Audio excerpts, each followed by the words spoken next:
په تعبیرونو باندې وژنم خپلې سترګې په خوبونو باندې وژنم په دې ښار کې لوی قاتل زمانه نشته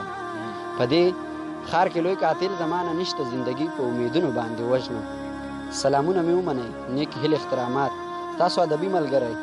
محمد اسلم شیرزی یم پروګرام دی د کوهاټ مازدیګر د کوهاټ مازدیګر مې خلیل صاحب را سره ولاړ دی غواړم چې د دوی نه هم سریکاټ کم درته ټولو نه مخکې خو درته کوهاټ مازدیګر پروګرام کې هرکلی ډېره مینه او سلامونه مو ومنئ اسلم صاحب ستاسو ډېره مننه هرکلی خو به ته مونږ وایو ځکه چې زموږ ځای ته راغلی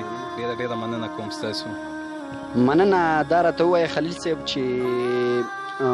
داسې کومو غونډو سره تعلق ساتي استاذ هم څوک زما استاد سید صاحب شاه صاحب صاحب دی چې شپږ 50 کتاب یې لیکلي دي او غونډه زموږ دومره خاص نشته خو صاحب د رڼا ملګري تحریک سره منم او غونډه او همدا یو غونډه زموږ ښه بس داسې لنډ وخت هم راځو ټایم هم نه نیسو مینهوال د غزل په تمه دي نو غواړم چې غزل ورسره شریک کړي نو ډېره به ښه وي ډېره مننه غزل نه وړاندې یو درې شعر دی چې خبر ورته یو شعر دی بعد لیونیه خبر ورته یو شعر دی بعد لیونیه چې راشه ته زمونږ کلي ته یاد لیونیه خبر ورته یو شعر دی بعد لیونیه چې راشه ته زمونږ کلي ته یاد لیونیه هغه د چا په خوله راته وینا وکړې داسې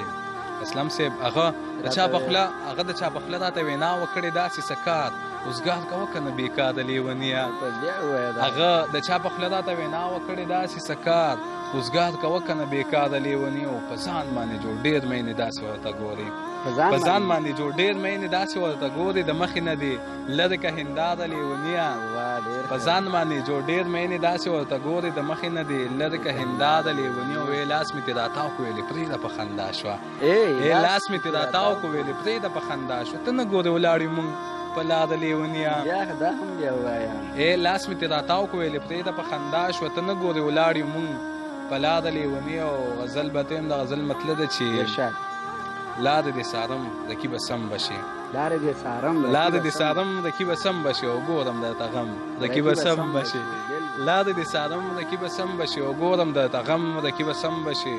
او سر به دله چخني کمه خیر ګورې سر به دله چخني کمه خیر ګورې ولړم رکی به سم بشي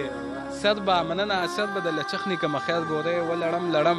رکی به سم بشي او اوس درته د یاد مخکې څه نه وایم